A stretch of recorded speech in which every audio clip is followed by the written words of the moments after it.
Hello everybody, welcome to the channel Only Mathematics. আজকে আমরা gravitation চ্যাপ্টারের অন্য টপিক নিয়ে ডিসকাশন করব। ঠিক আছে, লাস্ট ডেতে আমরা গ্রেভিটেশন চ্যাপ্টারের অ্যাক্সিলারেশন ডিউ টু গ্রেভিটি কারে হয়, বেসিক্যালি গ্রেভিটি কারে হয়, অ্যাক্সিলারেশন ডিউ টু গ্রেভিটি কারে হয় এবং তার এক্সপ্রেশন আমরা লাস্ট ডেতে আমরা বাই করছিলাম। ওকে, আর অ্যাক্সিলারেশন ডিউ টু গ্রেভিটি রে লেখা হয় স্মল জি দিয়া, অ্যাক্সিলারেশন ডিউ টু গ্রেভিটি রে লেখা হয় স্মল জি দিয়া এবং সেই স্মল জি যেটা তার এক্সপ্রেশন আমরা কত পাইছিলাম, জি এর এক্সপ্রেশন পাইছিলাম gm/r²। এই হলো গিয়া অ্যাক্সিলারেশন ডিউ টু গ্রেভিটির এক্সপ্রেশন। আজকে আমরা যেটা করতে যাই আর যেটা ডিসকাশন করব আজকে, how acceleration due to gravity changes with altitude. Altitude মানে হাইট, ঠিক আছে, হাইট রে অল্টিটিউড হয়। তাইলে আজকে আমরা কি করব, how acceleration due to gravity changes with altitude বা হাইটের সঙ্গে অ্যাক্সিলারেশন ডিউ টু গ্রেভিটি কিভাবে চেঞ্জ হয়। দেখো, এই হলো কি আমাদের কোশ্চেন, আজকের question, how acceleration due to gravity changes with altitude. Altitude মানে হলো গিয়া হাইট।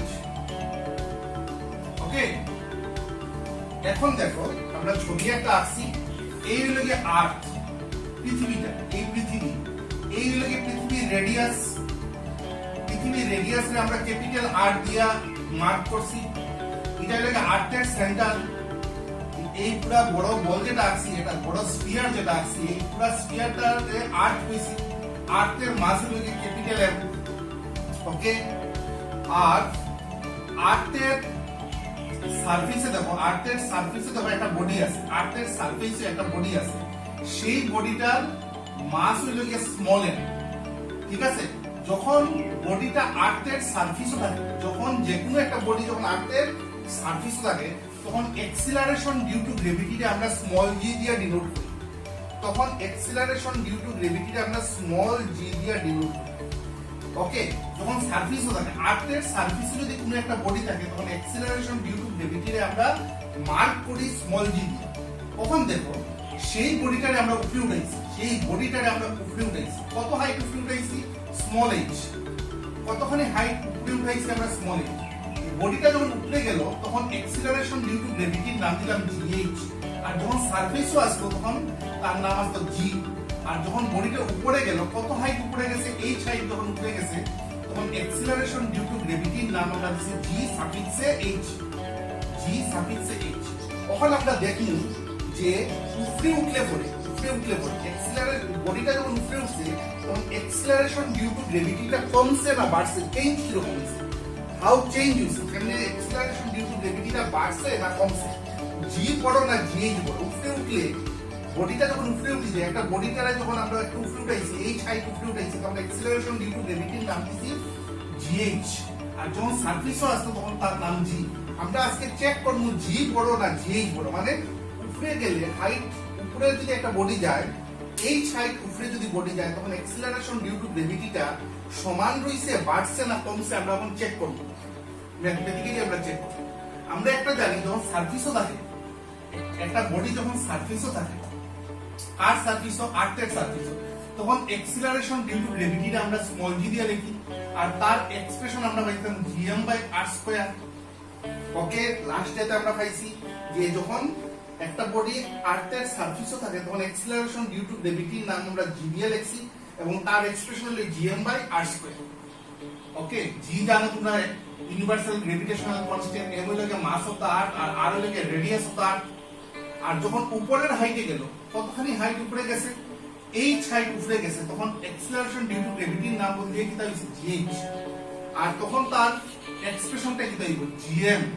আর উপরে উঠলে তো আর হাইট ডিসটেন্সটা আর হইল না, তখন উপরে উঠলে, যখন উপরে উঠে গেল, বডিটা যখন উপরে উঠলো, তখন টোটাল ডিসটেন্সটা কত হইল, আর প্লাস এইচ। যখন জিএইচ আমরা লিখতে যাই, আর তখন তো বডিটা আর সারফেসে রইছে না, উপরে উঠে গেছে। উপরে উঠলে তখন এক্সপ্রেশনটা কি হইব, আর এর জায়গাতে হইব r plus h whole square. এটা 2 নম্বর ইকুয়েশন। তখন equation 2 divide equation 1 gives gh/g equal to divide হইব gh/d equal to r plus h sorry r square divided by r plus h whole square. ঠিক আছে, যখন আমরা ডিভাইড করলাম equation 2 divide equation 1 করলাম তখন r স্কয়ার মানে বাম দিকে হইব gh by g equal to r square divided by r plus h whole square.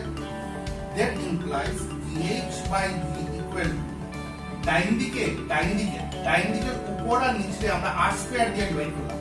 ডাইন দিকের উপর আর নিচ মানে নিউমারেটর আর ডিনোমিনেটরকে আমরা ডিভাইড করলাম r স্কয়ার দিয়ে। r স্কয়ার দিয়ে যদি উপর নিচ ডিভাইড করি 1 by 1 plus h by r whole square. উপর আর নিচে আমরা r স্কয়ার দিয়ে ডিভাইড করছি। নেক্সট দেখো gh by g equal to এটা লেখা যায় 1 plus h by r to the power minus 2। Okay, next আমরা কি করব, একটু সিম্পলিফাই করব। কি করব, সিম্পলিফাই করিয়া that implies gh by g equal to এটা এখন বাইনোমিয়াল এক্সপানশন করা লাগবে। এই ডাইন দিকের যে এক্সপ্রেশনটা আছে তাহলে আমরা বাইনোমিয়ালি এক্সপান্ড করব। করলে কি হইব 1 minus 2h by r plus thrice h square by r square minus dot dot dot dot dot. এটা সিরিজে এক্সপান্ড করলাম বাইনোমিয়াল সিরিজে।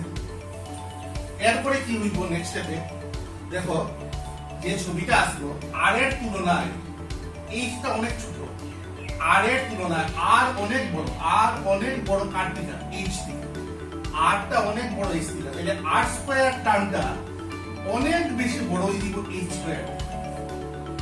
r তো বড় আমরা জানি, আর radius of the r is much more greater than small h, height of the body from the surface of the earth।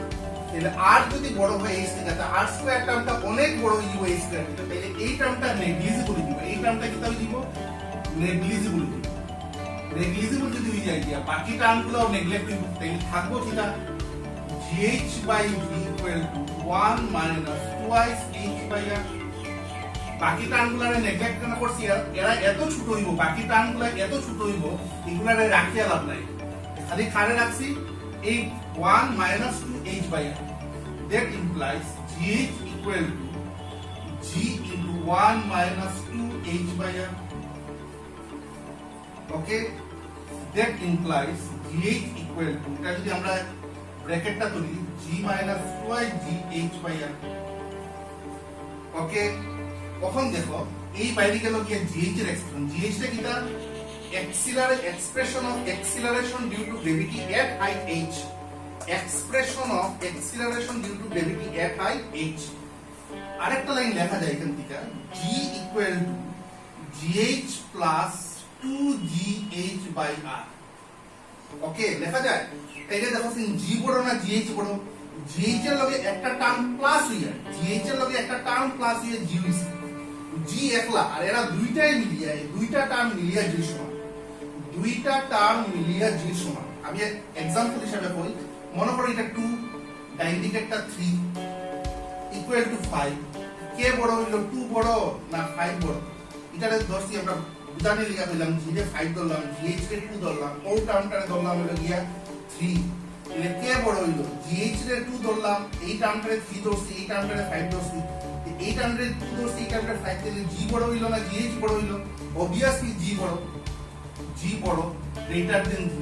তাইলে কি বুঝলাম আমরা, যখন আর্থের সারফেসে বডি থাকে, একটা বডি থাকে আর্থের সারফেসে, যখন বডি থাকে তখন তো অ্যাক্সিলারেশন ডিউ টু গ্র্যাভিটি আমরা g করি, আর উপরে উঠলে অ্যাক্সিলারেশন ডিউ টু গ্র্যাভিটি আমরা gh করি। তাহলে আলটিমেটলি আমরা পাইলাম g গ্রেটার দেন, মানে acceleration due to gravity at the surface of the earth, acceleration due to gravity at the surface of the earth is greater than acceleration due to gravity at height h, মানে g is greater than gh। তার মানে বুঝলাম কিটা, height বাড়ার সঙ্গে সঙ্গে acceleration due to gravity টা কমে যায়। হাইট বাড়লে পরে acceleration due to gravity কমে যায়, from কিটা থেকে from the acceleration due to on the surface of the earth, মানে আর্থের সারফেসে যখন বডি থাকে একটা তখন তার এখন আমরা g করি, আর উপরে উঠে গেলে তারে আমরা gh করি। অটোমেটিক্যালি আমরা পাইলাম কি g is greater than gh। ওকে, এইটাই লাগে আমরা আজকে ফার্স্ট ডিসকাশন যে অ্যাক্সিলারেশন ডিউ টু গ্র্যাভিটিটা হাইটের সঙ্গে সঙ্গে কিভাবে চেঞ্জ হয়। যত উপরে যাইবো আমরা হাইট বাড়বো তত কি পাইবো আমরা অ্যাক্সিলারেশন ডিউ টু গ্র্যাভিটিটা কমবো হাইট যত বাড়বো অ্যাক্সিলারেশন ডিউ টু গ্র্যাভিটি কমবো আর টিকা কমবো যখন সারফেসও আসতো তখন অ্যাক্সিলারেশন ডিউ টু গ্র্যাভিটিটা বড় as compared to the acceleration due to gravity at the height h ওকে আমরা দেখব এখন নেক্সট ডিসকাশন আমাদের নেক্সট ডিসকাশন যেটা সেটা হলো গিয়া how acceleration due to gravity changes with the depth how acceleration due to gravity changes with acceleration due to gravity changes with the depth মানে গভীরতা আমরা পৃথিবীর ভিতরে এখন ঢুকে দিই পৃথিবীর ভিতরে আর্থের ভিতরে ঢুকলে পরে অ্যাক্সিলারেশন ডিউ টু আগে তো হাইটের উপরে উঠছিলাম এখন ভিতরে ঢুকলে দেখুন অ্যাক্সিলারেশন ডিউ টু গ্র্যাভিটিটা বাড়ে না কমে আবার চেক করে দেখো এই যে বড় করে যেটা গোল করে আসছি বড় যেটা আসছি বড় যেটা স্ফিয়ার আসছি এই বড় স্ফিয়ারটা হলো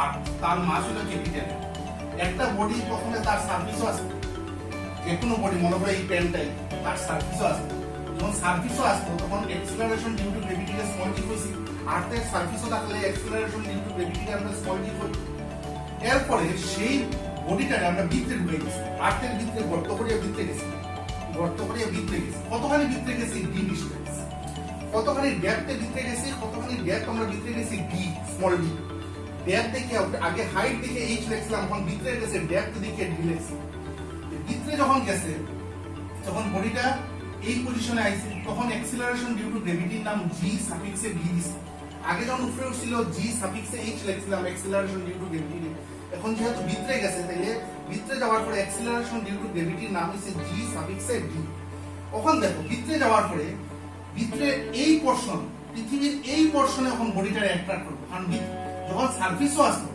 যখন বডিটা আসতো সারফেসও বডিটা এই প্যানটাই মনে করে সারফেসও আসতো তখন পুরো পৃথিবী আস্থা পৃথিবী তারা অ্যাট্রাক্ট করছে আস্থা পৃথিবী তারা অ্যাট্রাক্ট করছে আর তখন অ্যাক্সিলারেশন ডিউ টু গ্র্যাভিটির নাম আসতো জি আর যখন সে ভিতরে গেছে ভিতরে ডেপথ ভিতরে গেছে বডিটার ভিতরে টানেল করিয়ে ভিতরে গেছে তখন অ্যাক্সিলারেশন ডিউ টু গ্র্যাভিটির নাম বদলিয়ে আমরা জি রাখছি আর তখন এই ভিতরের যে পৃথিবীর যে পোরশনটা আছে এই portion of earth this portion of the আর্থে বডিটারে অ্যাট্রাক্ট করে this portion of the earth তখন পুরো পৃথিবী অ্যাট্রাক্ট করতো না কারণ যেহেতু ভিতরে গেছে গিয়া তখন পুরো পৃথিবী তারা অ্যাট্রাক্ট করতো না এই যে পোরশন আছে আর্থের এই পোরশনে তারা অ্যাট্রাক্ট করে আর যেহেতু সে ভিতরে গেছে আর্থের রেডিয়াসে আমরা আর ধরছি আর্থের রেডিয়াস পুরো আর্থের রেডিয়াসে আর ধরছি ভিতরে গেলে গিয়া that portion of the earth এর রেডিয়াস আমরা ধরছি লাগে r - d কেমনে r - d আসতো পুরাটা আসতো r d ডিসটেন্স যদি কমে যায় d ডিসটেন্স কমে গেলে রইল কত r - d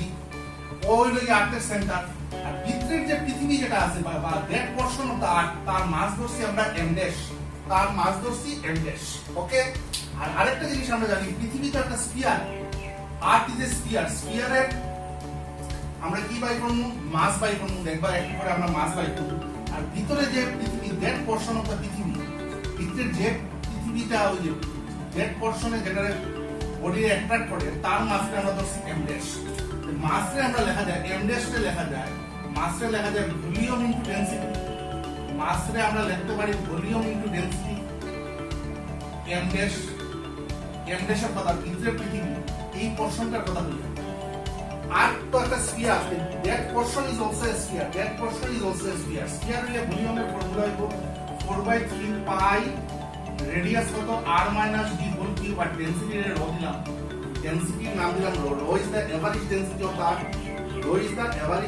of the earth okay now যখন সারফেসও আসতো তখন acceleration due to gravity g gm/r² আমরা জানি এটা কতদিনও পাইছি আমরা জিরে লেখা যায় gm/r² এন্ড ভিতরে যখন গেছে তখন জি তো আর রইল না তখন হইল জিটা আমরা কি লিখমু ভিতরে গেলে কি gm dash divided by r - d whole square okay ঠিক আছে নি এই তখন equation 2 divided by equation 1 gives d by g equal to g m dash by r minus b whole square divided by gm by r square. ঠিক আছে, divide করলাম equation 2 divide equation 1 করার পরে কিটা কিটা ক্যান্সেল হইব, দুইটা একটা ক্যান্সেল গেল। আলটিমেটলি আমরা পাইব জি জি সাফিক্সে D by G equal to m dash r square by m r minus d whole square. এটা একটু সিম্পলিফাই করব এখন আমরা, এটা এখন আমরা সিম্পলিফাই করব। that implies gd by g equal to m dash এর জায়গা কত লেখা দেখব, একটু আগে আমরা পাইছি 4/3 pi r minus d whole cube into rho, এটা m ড্যাশ এর জায়গা পাইলাম, ইনটু r স্কয়ার একটা টার্ম আছে মনে হয়, ইনটু r স্কয়ার একটা টার্ম আছে। m ড্যাশ কে যদি অত লিখি তাহলে m ড্যাশ কিটা লিখব, m হইলো কি মাস অফ দা আর্থ, পুরো মাস, টোটাল মাস, মানে আর্থ এর টোটাল মাস কি লিখব, m ড্যাশ কে যদি ওরকম লিখি তাহলে m ড্যাশ কি লিখব, দেখো স্যার m হইলো কি মাস অফ দা আর্থ, আর আর্থের পুরো আর্থের মাস হইলো গিয়া ভলিউম ইনটু ডেনসিটি, ভলিউমের জায়গা 4/3 পাই আর কিউব হইব, কারণ আর্থের রেডিয়াস হলো r, আর ডেনসিটির জায়গা ডেনসিটি, আর নিচে r minus d whole square. তাহলে কি হইব দেখো, gd by g equal to কিটা কিটা ক্যান্সেল হইব, 4/3 পাই পাই গেল, r স্কয়ার আর ওটা গেল, রডও গেল, ওইটা গেল, ইয়া উপরে রইল r মাইনাস d আর নিচে মনে r। ঠিক আছে, নেক্সট আরো সিম্পলিফাই করি এটারে। that implies gd by g equal to 1 minus d by r। that implies gd by g equal to g into 1 minus d by r। okay, that implies gd equal to g minus g d by r। ওই বাইরে গেল expression, কি তার expression, acceleration due to gravity at depth d, at depth d, acceleration due to gravity by this expression of acceleration due to gravity at depth d, ওই হলো expression. এরপরে আরেকটা line আমরা এক্সটেন্ড করতে পারি, তোমরা বুঝার লিখা, বুঝার সুবিধা লিখা, g equal to gd plus g into d by r। ঠিক আছে, এখন দেখো এটার আগের মতো এটারে 2 ধরলাম, ওই টার্মটারে 3 ধরলাম, ইকুয়াল টু এই টার্মটারে 5 ধরলাম, তো কোসেন এখন gd বড় না g বড়, gd বড় না g বড়, gd এর 2 ধরছি, এই টার্মটারে 3 দিয়ে বুঝাইছি, আর এই টার্মটারে 5 দিয়ে বুঝাইছি, এর কে বড় হইলো, g বড় না gd বড়, obviously g বড়। তাহলে আবারও পাইলাম ডেপথের লগে আবার কি পাইলাম, ডেপথের সঙ্গে পাইলাম g is greater than gd, g is greater than gd, আর আগেও পাইছিলাম g is greater than gh, তার মানে হাইট বাড়লেও অ্যাক্সেলারেশন ডিউ টু গ্র্যাভিটি কমে, আর ডেপথে গেল অ্যাক্সেলারেশন ডিউ টু গ্র্যাভিটি কমে, উপরে গেল অ্যাক্সেলারেশন ডিউ টু গ্র্যাভিটি কমে, আর নিচে গেল পৃথিবী যদি টানেল করে ভিতরে যায় তাহলেও অ্যাক্সেলারেশন ডিউ টু গ্র্যাভিটি কমে যায়।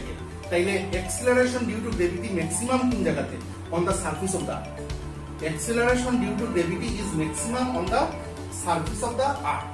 ঠিক আছে, তাইলে আমরা পাইলাম যে দুইটা কেস, আজকে যে দুইটা কেসই পাইলাম, প্রথম কেসে g গ্রেটার দেন gh পাইছি, আর সেকেন্ড কেসে এটা আজকে ফার্স্ট কেস আসবে, আর সেকেন্ড কেসে g গ্রেটার দেন gd। এই দুটোটা কেসই আমরা দেখলাম acceleration due to gravity decreases, acceleration due to gravity decreases with height and depth। তখন আরেকটা কথা, তখন যদি আমরা টানেল করি একবারে সেন্টার ওয়াইজ, টানেল করি যদি একবারে সেন্টার ওয়াইজ, টানেলটা যদি একবারে সেন্টার ওয়াইজ যায়, সেন্টারে যদি আই যায় তো জিটা তখন r এর সমান হইব। একবার টানেল করিয়া যদি আমরা একবারে আর্থের সেন্টার হইবে, আর্থের সেন্টার টানেল করি, তখন জিটা এই যে ডি যেটা, ডিটা তখন আর্থের রেডিয়াসের সমান হইব, এই ডিটা তখন আর্থের রেডিয়াসের সমান হইব, তখন কত হইব জি, তার মানে আমরা কই গেলাম, at the centre of the earth, at the centre of the earth,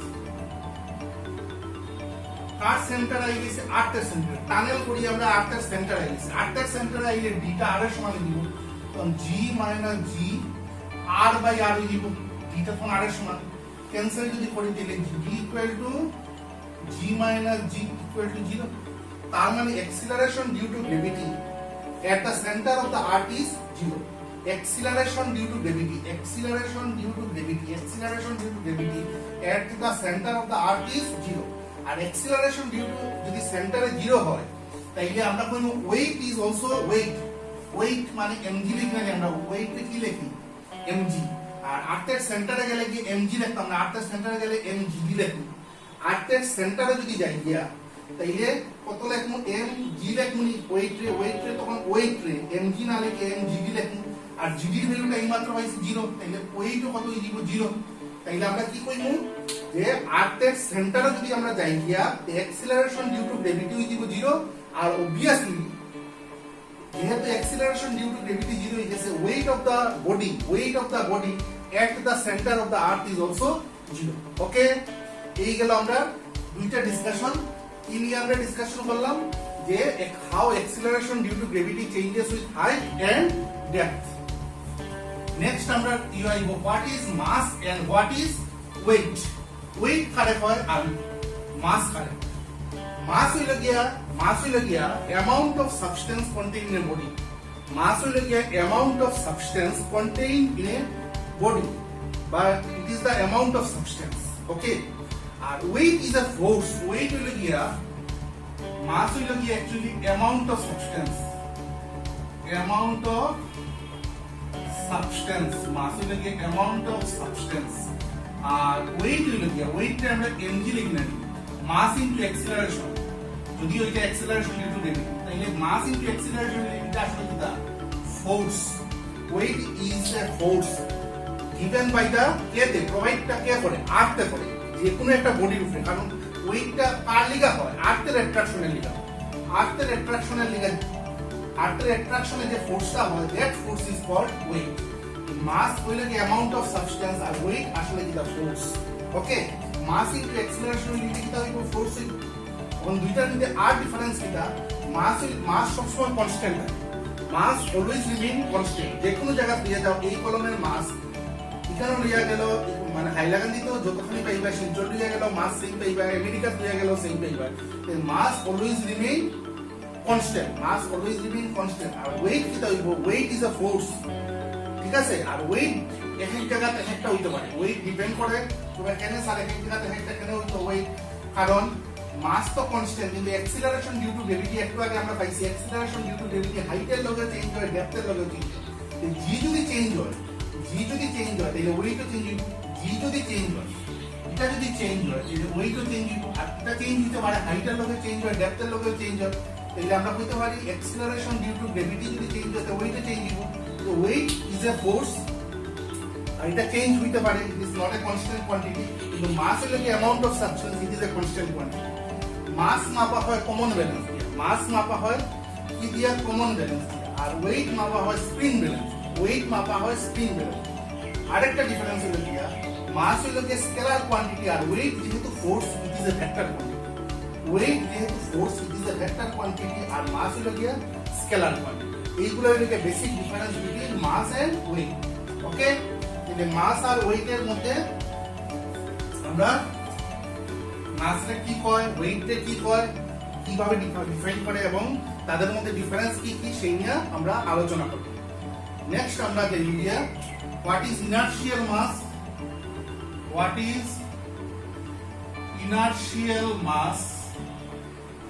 and what is gravitational mass কারে কয় আর ইনার্শিয়াল মাস কারে নিউটনস ল অফ ইনার্শিয়া মানে সেকেন্ড ল থেকে আমরা কি পাইতাম F ইকুয়াল টু mv. ঠিক আছে আমরা ইনার্শিয়াল মাস আর গ্রেভিটেশনাল মাস দুটো এক্সপ্লেইন করতে যাই. ইনার্শিয়াল মাস আমরা Newton law of laws of motion থেকে পাইতাম F equal to mv second লতে যেখানে m equal to f by a লেখা যায় ওই মাসটাকে কয় ইনার্শিয়াল মাস ওটাকে কয় ইনার্শিয়াল মাস. আর গ্রেভিটেশনাল মাস হইল গিয়া আমরা নিউটনস ল অফ গ্রেভিটেশন দিয়ে কিতা পাইছি F equal to g mm by r square এখান থেকে লেখা যায় m equal to f r square by gm ওই মাসটারে পাওয়া হয় গ্রেভিটেশনাল মাস. এটা আমরা কি মাস পেতে পারি গ্রেভিটেশনাল মাস. ওকে this is the inertial mass and this is the gravitational mass. তাইলে আমরা কি কি এক্সপ্লেইন করলাম, সংক্ষেপে আমরা এক্সপ্লেইন করলাম যে ইনার্শিয়াল মাস কারে হয় আর গ্রেভিটেশনাল মাস কারে হয়। গ্রেভিটির থেকে যে মাসটা আমরা এক্সপ্লেইন করছি এটা হলো গ্রেভিটেশনাল মাস, আর ল অফ ইনার্শিয়া থেকে যেটা আইছি এটা হলো ইনার্শিয়াল মাস। ওকে, নেক্সট হলো কি আমরা ডিসকাশনের নেক্সট টপিকটা হলো কি what is centre of mass, what is center of mass and center of gravity. Center of mass কারে হয় আর center of gravity কারে। ওকে, মনে করো যে কোনো একটা বডি লইলাম, যে কোনো একটা বডি, যে কোনো শেপের, রেগুলার শেপের হইতে পারে, ইররেগুলার শেপের হইতে পারে, যে কোনো একটা বডি লইলাম। মনে করো এই প্যান্টটা এটারে যাতাইতে মনে করো এটারে যাতাইতে একটা পয়েন্ট হয়ে কনসেন্ট্রেটেড আস্থা বডিটা একটা পয়েন্ট হয়ে যদি যাতাইতে সাপোজ মনে করো যদি এটা রিজিড বডিটা যাতাইতে টুকরা দেখো না, মনে করো কনসিডার করো এই যাতাইতে আস্থা বডিটারে একটা পয়েন্ট হয়ে কনসেন্ট্রেটেড হলো, যে পয়েন্ট হয়ে আস্থা বডিটা কনসেন্ট্রেটেড হলো জমাট বাঁধলো, that point is called center of mass. That point is called center of mass. আস্থা বডিটা যে পয়েন্ট হইয়া assembled হইব আর যে পয়েন্ট হইয়া কনসেন্ট্রেটেড হইব, that point is called center of mass. আর সেন্টার অফ গ্র্যাভিটি কিটা, মনে করো যে কোনো একটা বডি আবার লইলাম, একটা যে কোনো শেপের একটা বডি লইছি, তার একটা ওয়েট থাকবে, যে কোনো বডি হইলে তার ওয়েট থাকবে, আর ওই একলাম ওয়েট মানে এমজি আমরা ধরি, আর ওয়েটটা যে বিন্দু দিয়ে পাস করবে, ওয়েটটা যে পয়েন্ট দিয়ে বডির যে পয়েন্ট দিয়ে ওয়েট পাস করবে, বডির যে পয়েন্ট দিয়ে ওয়েটটা পাস করবে, that point is called center of gravity. Center of gravity. Okay, তার মানে সেন্টার অফ মাস আর সেন্টার অফ গ্র্যাভিটিটা এক্সপ্লেইন করলাম আমি কিভাবে। আস্থা বডিটারে যদি এক জায়গায় নিয়ে আমরা জড়ো করি, একটা পয়েন্ট আইয়া যদি জমাট বাঁধে আস্থা বডিটা, that point is called center of mass. Center of গ্র্যাভিটিটা হইলো কি আমরা জানি যে সব বডিরই একটা ওয়েট থাকে, আর ওয়েট ইজ আ ফোর্স, আর এই ফোর্সটা বডির যে পয়েন্ট দিয়া ক্রস করে, that point is called center of gravity. ওকে, এখন দুইটার মধ্যে আমরা কিভাবে আমরা দুইটার মধ্যে কম্পেয়ার করব সেন্টার অফ মাস আর সেন্টার অফ গ্র্যাভিটি, দুইটার মধ্যে ডিফারেন্স কিটা। সেন্টার অফ মাস আর সেন্টার অফ গ্র্যাভিটি দুটোই কিন্তু একটা পয়েন্ট, বডির একটা point. Centre of gravity is also a point, centre of mass is also a point. এখন বডিটা যদি একটা রেগুলার বডি হয়, সব দিক দিয়ে সমান শেপের থাকে, ইউনিফর্ম শেপের থাকে, তখন সেন্টার অফ মাস আর centre of gravity is a common point. Centre of mass and centre of gravity is a common point যদি বডিটা রেগুলার শেপের থাকে। রেগুলার মানে সব দিক দিয়ে ইউনিফর্ম বডি, একটা ইউনিফর্ম বডি। মনে করো এটা একটা ইউনিফর্ম বডি, এটা একটা ইউনিফর্ম বডি, মনে করো কনসিডার করো, তখন তার সেন্টার অফ মাস আর centre of gravity is a common point. Same পয়েন্টে সেন্টার অফ মাস হইব, সেম পয়েন্টে সেন্টার অফ গ্র্যাভিটি হইব। কিন্তু বডিটা যদি নন ইউনিফর্ম বডি হয়, নন ইউনিফর্ম ইররেগুলার বডি একটা হয়, তখন centre of mass and centre of gravity is different point. Centre of mass and centre of gravity not suppose to be a same point, এক পয়েন্টে নাও হইতে পারে, তখন দুইটা আলাদা আলাদা পয়েন্টে হইতে পারে। ঠিক আছে, সেন্টার অফ মাস আর সেন্টার অফ গ্র্যাভিটি হইল গিয়া দুইটা পয়েন্ট, বডির পয়েন্ট, যে পয়েন্টের মধ্যে আস্থা বডিটা কনসেন্ট্রেট হয়, that point is called center of mass, আর বডির যে পয়েন্ট দিয়া ওয়েট পাস করে, that point is called center of gravity. আর সেন্টার অফ মাস আর সেন্টার অফ গ্র্যাভিটি যদি রেগুলার ইউনিফর্ম বডি হয়, তাহলে সেন্টার অফ মাস আর centre of gravity is common point, আর সেন্টার অফ গ্র্যাভিটি আর centre of mass may not be a same point if the body is non-regular and non-uniform. ওকে, তাহলে আজকে আমরা discussion এতটুকু থাকুক, আর নেক্সট ডেতে আমরা অন্য কিছু নিয়ে ডিসকাশন করব। ওকে, থ্যাংক ইউ।